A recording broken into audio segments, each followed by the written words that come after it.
Hi, welcome to the video. So if you wonder what's happened to the top, make sure to check the previous video out, link in the description, okay? So in this video, we're going to be following on from that unreleased hike footage of Kenny Veach, and it's going to be tying it in with the previous video I did many months ago. And it was the very first map analysis breakdown video I ever did on my channel. And it was, to do with the M Cave hike route, but also the heading north theory. The possibility of how far and where would Kenny reach if he carried on going north. Because originally said, in the words of Kenny or so, if I don't find the cave I'm looking for, I'm going to keep on heading north. Now at the time it was trying to pinpoint and practically think where exactly and how far could he get before whatever happens to him. And additionally, what's the furthest he could get if it was a one-way journey, okay? Now, I had a little look at it, Jeff Clark gave his ideas and stuff, and we kind of got to the conclusion that the maximum probably north is up to Hidden Forest Trail, okay? Hidden Forest Trail, a location where Scott Natal did go out himself and hiked. There's a range of stuff there. It's more of a public nature area and stuff, proper pathways and walkways. I know Jay Silverheels, Jay Chuck will probably hate that idea.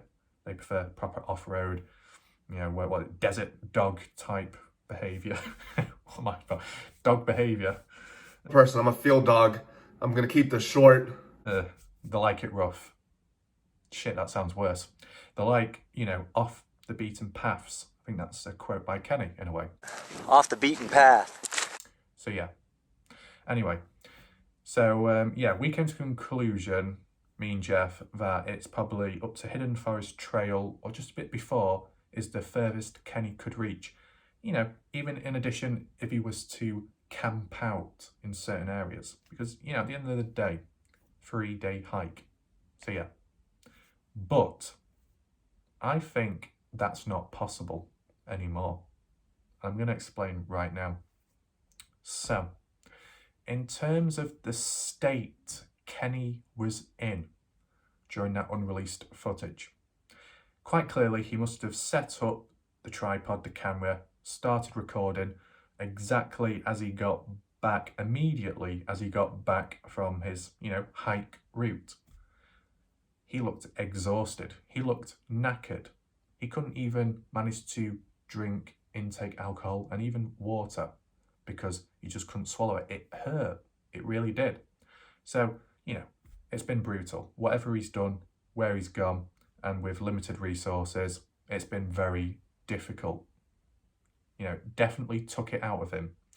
And similar with Jeff Clark and I guess Sean and other people that have been out there. I mean, Jay Chuck, respect to him, he did very well. And I think he covered much more distance. I might be wrong, but, aside from Jay Chuck, Kenny Veach was worn and tired after that. And it makes me think, well, considering him being a hiker, is this the first time he's ever done this hike route? He said he's been out there previously, hiking, looking for the cave, and he supposedly found it. And obviously he got back home, returned on the hike route to be able to get back home and then say publicly what he's found. What hike route was that? What was the distance? What was the time? Because in the words of Kenny Veach, in that unreleased footage, he said, oh yeah, I'll have to go and check the time and check the distance of the route I covered. I'm gonna go check out my map and find out how far I hiked just now. See what time it is. That kind of signifies that he's never done it before. Surely he would know the distance if he's already been there.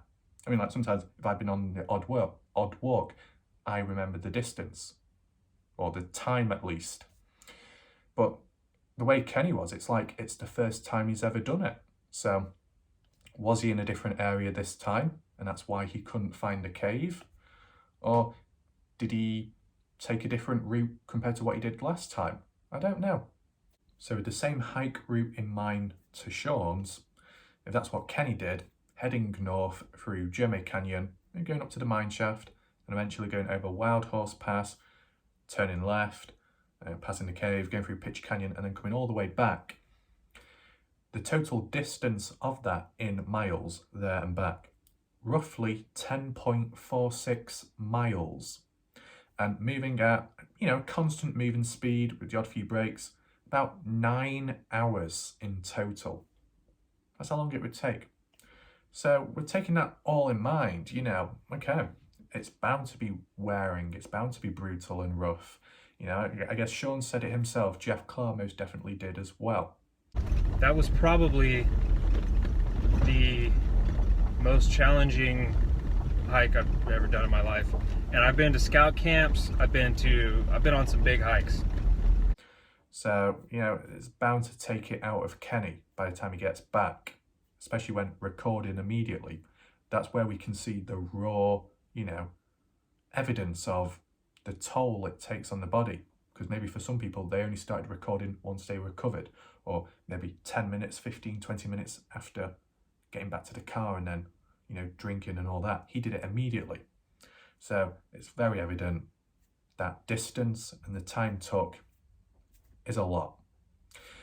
And that's where it makes me think, how could he have possibly headed onwards north? Yes, you can take in mind taking out the coming back part once you come out of Pitch Canyon. That distance could be applied to the distance covered going north instead, if it was a one-way journey, yes. But there is a counterpoint, okay? So in terms of the mileage to Hidden Forest, so from the Jeremy Road, going through Jeremy Canyon, and then all the way up, carrying on, heading north, up to Hidden Forest Trail, that's about 8.74 miles. There and back, 18.62 miles, roughly or so. And that would take a total of 14 hours. Not practical, not possible. But simply heading that way, heading north, would make sense. But there's a but. Although you can argue less mileage compared to the M Cave hike route, in terms of the terrain, if I'm not mistaken, yes, it is difficult to judge on Google Earth. If the terrain is very steep, very bumpy, very unstable, and you've got to go over lots of ridges, it doesn't matter how much mileage or how little mileage, it will take considerably longer doing that than if you was to, cover lots and lots of miles of walking through a grassy field. You know what I'm getting at? It takes longer to, whether it's declining or going up a steep slope, because you're taking it slow. You can't just rush up because of the gradient. It takes it out of you. There's more energy expressed. There's more focus. There's more tension on the body. It's more wearing. It's more tiring. I mean, before I get further into that, like an example would be, I can walk for long distances, not extreme, but I can walk for long distances. But if I tried running or jogging the same amount of distance, I just couldn't. It wouldn't work. You know what I'm saying? So you can apply it to this situation, the differentials in terrain, the quality of it, the safety of it. That can play a massive part at the end of the day. Even Jeff Clark said it, I can't remember which hike it was, but Jeff Clark said, okay, so I didn't have too much distance to cover. It wasn't that far in mileage. Yeah, it took me nearly an hour to get up there or to get over something because of the unsteady terrain, the rocks, the bumps, and the height of it, and maybe even slipping, falling back a little bit. You know what I'm saying? So it is quite possible with Kenny. Another thing what we've got to take into consideration is, aside from him being worn out from that hike, what Kenny did. Did you notice him limping at the end of the video? Let's see if I can. Ow, my legs hurt. It looked like he was like hopping or something, like he injured his leg or he just wore his legs down. Okay, it's to be expected. Okay, yeah. This is where the next point comes in. If the terrain is steep, there's a lot of ridges, it involves climbing, crawling your way up, coming down at an angle, your legs jolting, your knees taking the force, whatever it may be, because it's unstable terrain, it'll have a greater effect, a quicker impact negatively on the joints, on the legs, and it'll wear them down quicker. So if Kenny Veach did go north, how far could he ultimately get before his legs gave in on him and he just couldn't do any more? I mean, I'm not saying the MK hike route is easy. That's very difficult itself. Very difficult. No one, I don't think, no one has done it from Jomay Road, going through Jomay Canyon, all the way up to Hidden Forest and then tracking back another day if someone was to hike out just so they could recover. It's the only really valid way of knowing ultimately how wearing it is or how difficult it is. It looks like there's a lot of distance, but yeah, it's all down to time. That's what matters at the end of the day. Distance isn't always, the key thing. Sometimes you can cover a lot of distance in a short amount of time, and then other times you can cover a small bit of distance and yet it takes a greater amount of time. And that's just simply because there's more obstacles, greater difficulty tackling what's in front of you. So hopefully that makes sense. I can imagine some people won't understand what I'm getting at, because people will look at the figures, the numbers, and say, that number is greater than that. So clearly the less greater number is more doable. Well, yeah, but you got to take into the factors, the terrain, the environment, and the dangers of it and how hard it can be.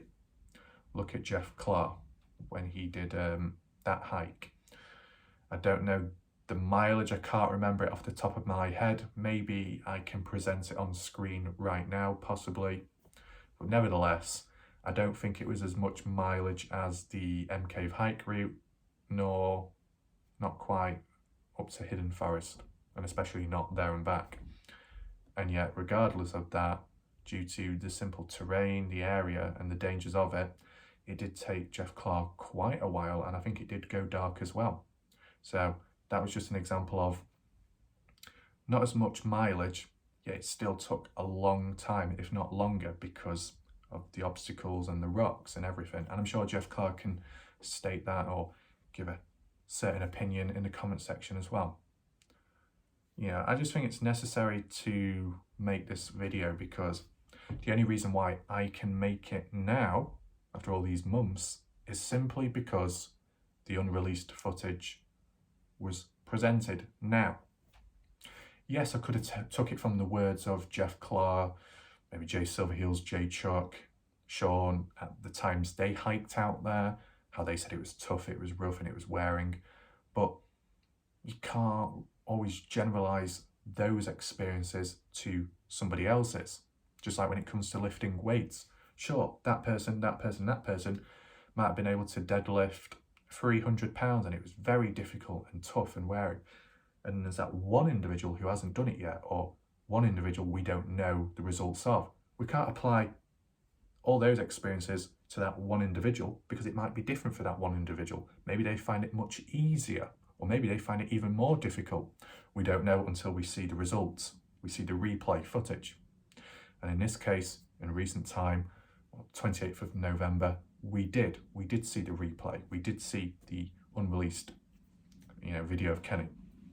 And I said, because it looks like he recorded it from the moment he got back, it was 100% raw, in a sense, but he was knackered, he was tired. And you take that state, that physical feeling, and maybe mental thinking as well. Could you honestly envision putting someone like that in that state at that moment in time and dropping them in the canyon and saying, keep going north, keep on going to Hidden Forest Trail? I don't think that would be possible. I don't think that would happen, in my mind. Maybe that can be countered. If you think different, or if you think it is definitely possible to get to Hidden Forest Trail, leave a comment down below, okay? At the end of the day, whether he definitely got there or not, it's, you know, there's only so far he could have gone, ultimately. Maybe this video, if it is a valid, you know, point to have been made by me, maybe it helps reduce the search area and, you know, practically and realistically where he could be. Now, I think I need to mention something else as well. Let me just take a drink first. I'm getting PTSD flashbacks from this liquid after it messed my top up. Not literally, I've tried drying it off with certain stuff, okay? It didn't do like some kind of chemical reaction on me, okay? It didn't go white like that. Oh my God. But yeah. So I think a key thing to put forwards before it causes confusion or unrest, some people could argue and say, why are you reverting back to this?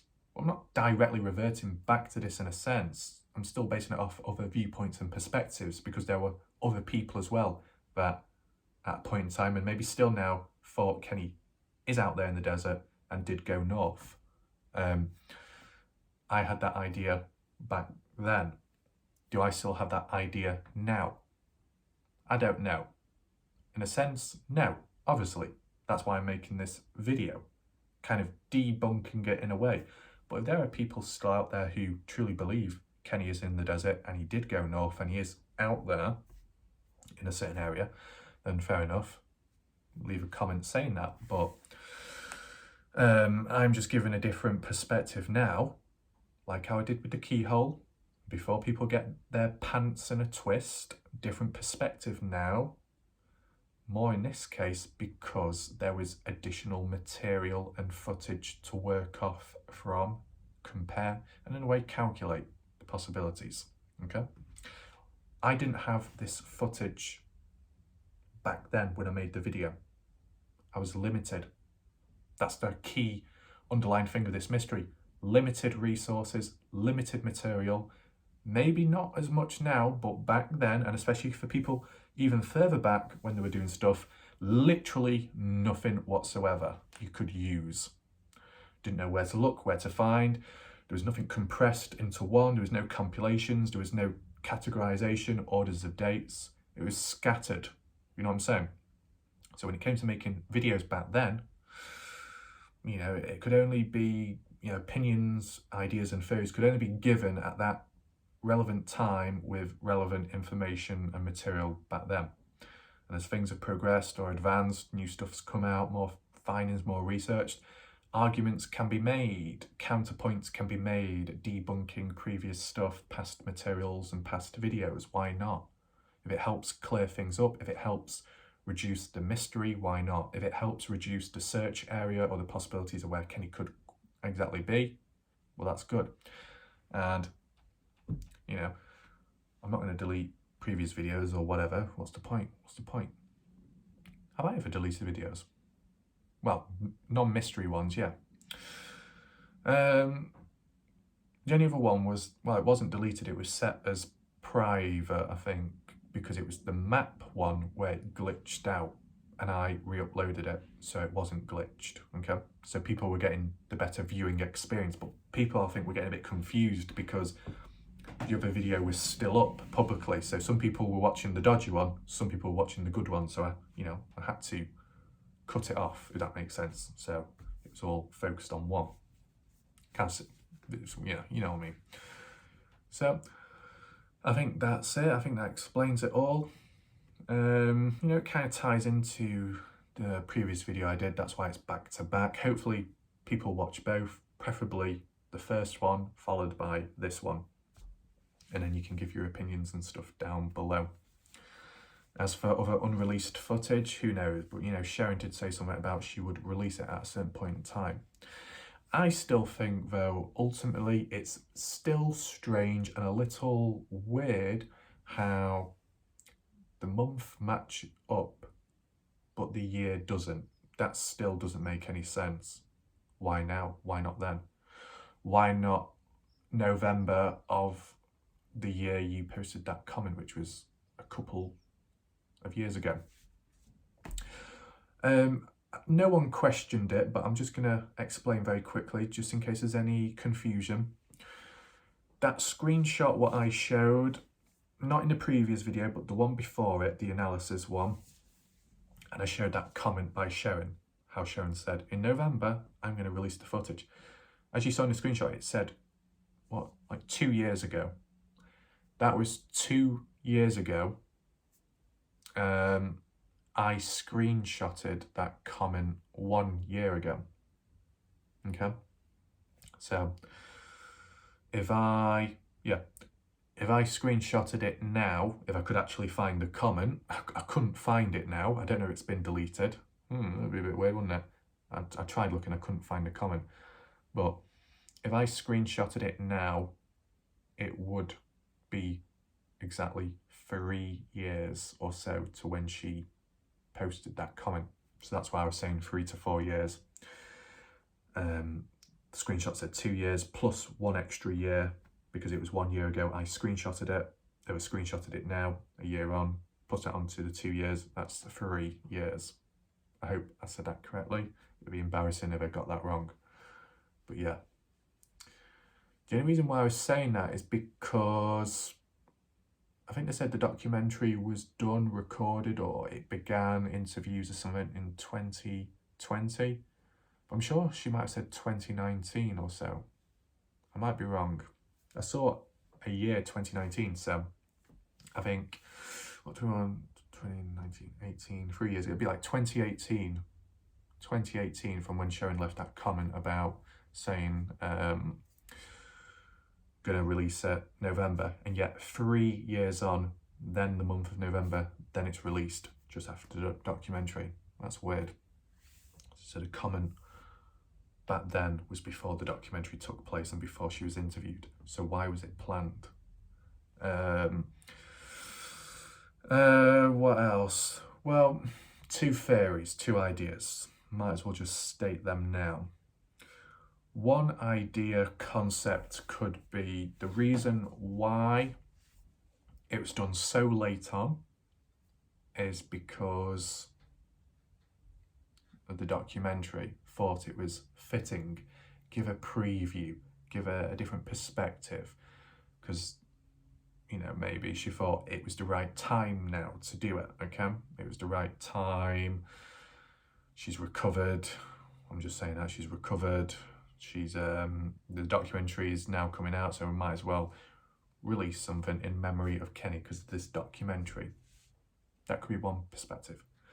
But still, the other perspective is, why say November? If she said, I don't know what months or when she did it, but if she said something like December, or I might do it in January, or I might do it in February, the year after, the year coming. Like, I'm not quite recovered yet, I'm not quite ready to share stuff. I don't want to release any more because it's quite hurtful, or it makes me sad. So I'll probably make a compilation or release unreleased footage at a later date in a few months' time, maybe. Then it would make more sense. But November, the month November, and it's November when it does actually come out. It feels like there's an intent to follow through with a previous promise. So like, if you said, for some unknown reason, 5 years ago, you said, I'm going to upload a video February the 20th. Or I'm gonna celebrate somebody's birthday on January the 8th. Fast forward 10 years on, and now you decide to celebrate it on the day, the 8th of January. Why now? That intent of following through with a previous promise, specifically regarding certain dates, following through with that many years on. So that mind, that memory was there, that intent was there. When did I say I was going to do it? November, right, I'll do it. 3 years on, it doesn't matter, I'll do it. You know what I'm saying? There is that form of intent, because the accuracy, like I said, if it was done before, if it was done in August, if she released it in August, it wouldn't seem as strange. But when things tie in together, November, the month she said it was going to be done, and the documentary, same exact month, and the footage coming out, same exact day of the documentary or so. It just ties together, does it not? You tell me what you think in the comment section down below. I just wanted to add this in. I know I mentioned it previously, but I just wanted to go a little bit further and explain, okay? So yeah, that's the end of this video. I hope you enjoyed it, and I'll see you next time. Thanks for watching. Goodbye.